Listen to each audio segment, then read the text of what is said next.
wrong. He never should have been prosecuted for this. He had every right to rely on the prosecutor's word.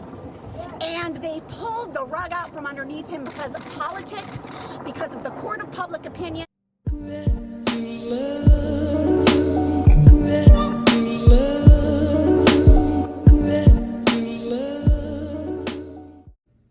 Hey guys, what's up and welcome back to my channel. All right, so before we get started on today's video, which I'm very excited to talk about, please make sure you go to my website at letstalkdarling.com. Make sure you scroll on down to the bottom, enter in your email address so that we can stay in contact in case I get booted off here. And also scroll back on up to the top before you get out of the website and follow me on all of my social media platforms because I post everywhere.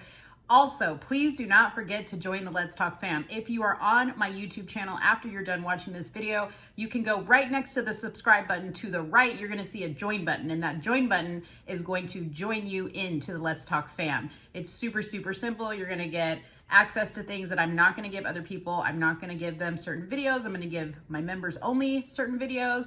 They will get one-on-one time with me, video chats, etc., etc. And also, I'm going to be doing a drawing for a $100 gift card to the first 50 people who join the channel.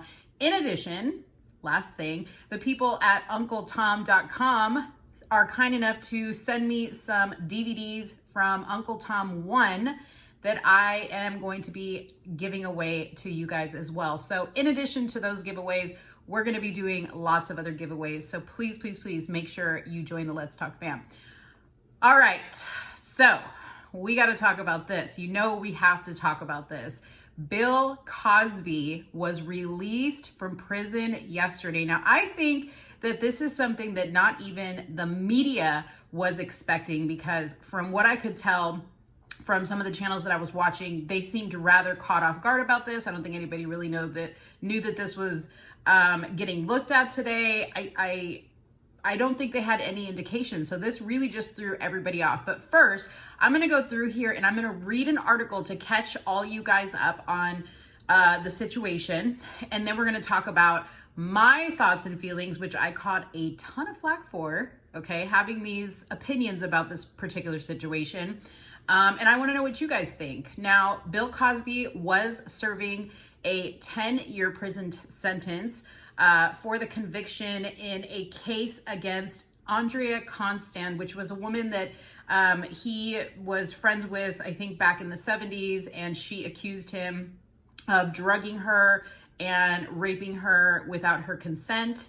In addition to her, at the trial, they had many, many women come forth at the trial claiming that they too had the same exact experience. Now, there are some important things about this case, which I haven't read the article I'm about to read to you right now, so we're going to go through it together. But I'm going to point them out because there's some things in this case that I think a lot of people are not really recognizing and giving a lot of attention to, and I think they matter, okay? So as I said, this article is from Gateway Pundit, and it reads, Bill Cosby was released from prison after his sexual assault conviction was overturned by the Pennsylvania Supreme Court on Wednesday. 83-year-old Cosby has served more than 2 years, I think he was on his third year, of his 10-year prison sentence in the state prison near Philadelphia. The ruling from Pennsylvania's High Court prevents a retrial in the case, according to the Philadelphia inquiry. So what that means, I'm just going to stop to explain that part, is he cannot be retried for these same exact charges. It doesn't mean that he can't be tried for other charges, but in regards to this specific case, these specific people that are involved or persons that are involved, he cannot be retried for this same thing, okay? Now, I'm gonna bring up something that I thought was really interesting around that, but let's continue reading through the article. So it says, Pennsylvania's highest court overturned Bill Cosby's sex assault conviction Wednesday after finding an agreement with a previous prosecutor prevented him from being charged in the case. Cosby has served more than 2 years of the 3 to 10 year sentence at a state prison near Philadelphia. He had vowed to serve all 10 years rather than acknowledge any remorse over the 2004 encounter with his accuser, Andrea Constand. So basically Cosby was not, they said, hey, we'll shorten your sentence, right, if you admit guilt, and he wasn't gonna do that. Now, before this happened, I believe just a few weeks ago, he was offered up another opportunity to shorten his sentence if he attended sexual predator courses in prison, and he also declined to do that as well. So I think those are two very interesting things that, again, we're going to talk about in a second here, but let me just get through this article. So it says, the 83-year-old Cosby, who was once beloved as America's dad, was convicted of drugging and molesting the Temple University employee at his suburban estate. He was charged in late 2015 when a prosecutor, armed with newly unsealed evidence, Cosby's damaging deposition from her lawsuit, arrested him days before the 12-year statute of limitations expired. So they were right up against the statute of limitations, which is when he was arrested. Now, I believe when he actually went to court, the statute of limitations had run out. The trial judge had allowed just one other accuser to testify at Cosby's first trial when the jury deadlocked. However, he then allowed other accusers to testify at the retrial about their experiences with Cosby in the 1980s. The Pennsylvania Supreme Court said that testimony tainted the trial, even though a lower appeals court had found it appropriate to show a signature pattern of drugging and molesting women. Okay? So, as you recall, or if you didn't recall, if you didn't watch the trial, they brought in not just Andrea Constand, which was the main person in the trial, but they also brought Beverly Johnson, I believe, to testify, and they brought Janice Dickinson, and they brought some other women to testify as well. Now, what's interesting about Janice Dickinson's testimony is she later went on to go write a book about her ordeal or her situation with Bill Cosby, and just recently admitted that she actually stretched the truth when she recounted the events of what happened. So that right there made people kind of question, like, okay, who's telling the truth and who isn't? Regardless, what makes this trial very interesting is that Cosby himself actually admitted to providing the quaaludes for these women. Now, what's important to detail here is that during that time, which this took place in the 70s and 80s, quaaludes were legal. Now, quaaludes were a drug that was very loosely prescribed by doctors for, people who had trouble sleeping, people who had anxiety, maybe just needed like something to relax them. But it later became known as a party drug, right? And it was abused. And then the DEA, finally made it, put some tighter restrictions around prescribing. But prior to that, quaaludes were, they handed it out like candy, and it was legal. So Cosby, while he did say, hey, yeah, I did give these pills to these women, he never once admitted to doing anything against their will, okay? Now, when I listened to the trial and I listened to these women speak, I thought it was very interesting that there was never any actual evidence presented in the trial showing proof that what took place between Cosby and Andrea was non-consensual, right? So she basically stated that she was in his office at Temple University, at his home, right? He had invited her to his home, and she had stated one night, this was one of the instances that I remember, that she didn't feel good, right? So he handed her 2 blue pills and some alcohol to take it with, okay? Now, I don't know about you, but if I am alone with a man and he hands me 2 blue pills that I don't know what they are, they don't say Tylenol, they don't say Advil, they don't say Motrin, okay? They don't look familiar to me. And then he tells me to chase it with alcohol. That's a little sus to me. You know what I mean? Like, you are willingly taking this medication and you're willingly drinking it with alcohol. Now, you're not even supposed to drink something as simple as over-the-counter medicine with alcohol, let alone prescription medicine with alcohol. I think that that's a pretty well-known thing, but I could be wrong, right? But after Andrea got up on the stand and testified, it was just one woman after another that was telling a very similar story with the quaaludes and the alcohol, and then they would wake up and they were naked, or Mr. Cosby was naked, and they realized that something sexual had transpired with it. Now, at the time when it happened, nobody ever said anything. Now, they claim that they didn't say anything because they didn't think that they would be believed because he was Bill Cosby, he was America's dad, blah, blah, blah. Which, you know, I get that. I get all that. I get that, you know, there's a lot of shame with victims and when it comes to reporting these types of situations. But at the same time, when you're looking at it from a legal perspective, it is very important to note that evidence is crucial in the court, right? You can't just go off of eyewitness testimony, even if the testimony that you get is from the person themselves, because it becomes her word against his, and there is no proof of it, right? So there was never any proof, okay? Now, Cosby ultimately was found guilty of these charges, but clearly the prosecution, you know, dropped the ball. They made some type of plea deal with him where he waived his Fifth Amendment right in exchange for his testimony, which they were not supposed to, I guess, share in the case, and they did. So why this happened on Wednesday is merely because somebody dropped the ball. And by somebody, I mean the prosecution. They dropped the ball. They were sloppy. So really, it's their fault that this happened. But nevertheless, he's free. Now, here's where my opinion comes in. I think he should be free. I don't think he should have ever gone to jail. Now, try and remove your feelings from this and look at it from a legal standpoint. As I stated before, there was never any evidence of non-consensual sex happening. There was their word that it happened and his word that it happened, but no evidence, okay? Yes, Mr. Cosby did say, I provided the blue pills, but he didn't say that I forced them to take the blue pills.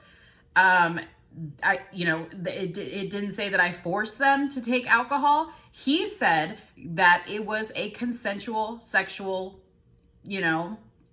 situation, that they both consented to it. Now, whether she was under the influence or not doesn't matter if you consented to taking the pills. I said this before in the video that I made about Demi Lovato. Demi Lovato came out after the fact and said when she was 15, she was raped and blah, blah, blah, blah, blah. But if you listen to her tell the story, she says, well, actually the way it went down was we were making out. I thought to myself, I don't want to do this, but then I kept doing it, okay? That doesn't make rape, okay? Regret doesn't equal rape. I need people to understand that because I feel like this Me Too movement has really muddied the waters about what is rape and what isn't rape, okay? Just because you regret a sexual encounter with a man or a woman, because it can go both ways, doesn't mean it was rape.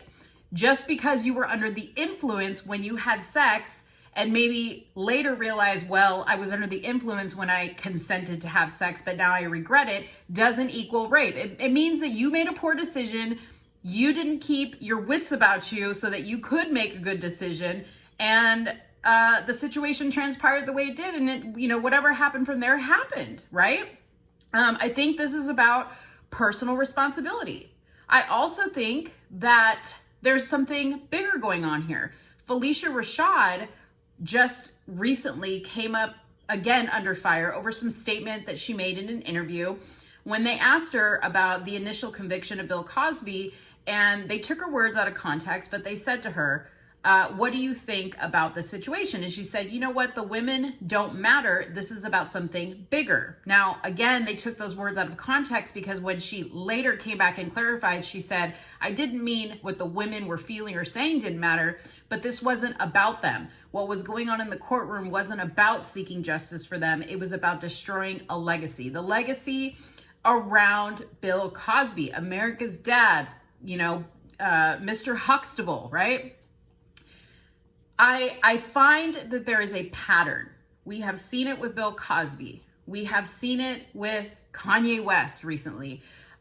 We have seen it with a lot of Black men who really preach values, family values. So when it comes to men in society that we have seen historically kind of get shut down, one thing you will notice is, especially with African American men, is that if they embody the wholesome, like everything Mr. Cosby was, right? Wholesome, middle class, I'm talking about the show, what the show embodied. Middle class, family, dad's in the home, mom's in the home. They're both professionals. One's a lawyer, one's a doctor. The kids are educated. They're well-spoken. The family sits down and has dinner together. There's no ghetto drama, right? They don't, it's almost as if they don't want people to see that. They don't want an image like that to succeed in this world. They want shows like Love and Hip Hop and Housewives of whatever city, blah, blah, blah, with the drama and the ghetto-ness and the ratchetness. They use that to portray to people what or how society sees African-American individuals, right? So when Claire Huxtable said that this was about destroying a legacy, that's really what she meant. That's really what she meant. Furthermore, I found it quite comical, right? That right now you hear a whole lot of people complaining about how the justice system is rigged against African American men, right? It's always the white person that gets let go and the charges get dropped. Well, this situation kind of blows that theory out of the water, because here you have a black man who allegedly sexually violated a ton of white women, and here he is getting released from prison, charges dropped. It's amazing, right? Now, some might say, okay, is that white privilege or is that wealth privilege? I think it is probably privilege of influence, yes, but at the same time, you could argue that Bill Cosby, what influence does he have? His career and who he is as a man was basically destroyed when these allegations came to the surface. So you could make the argument both ways, but what will be interesting to see is how the outcome of this case affects other similar cases, such as the Harvey Weinstein case. I think there's another one I can't remember right now, but similar cases where very high profile people, also part of the Me Too movement in Harvey Weinstein's situation, how it all plays out. Even Ghislaine Maxwell, right? With the guy with the island, with the trafficking, okay? That type of situation. Now, I believe in Harvey Weinstein's situation, there's actual video proof, right? Or audio proof of what went on. I'm not quite sure. But again, in Cosby's case, there wasn't that. So we really should be celebrating that the justice system actually worked. It may have worked a little bit late, right, in the game, but it actually worked in favor of Mr. Cosby.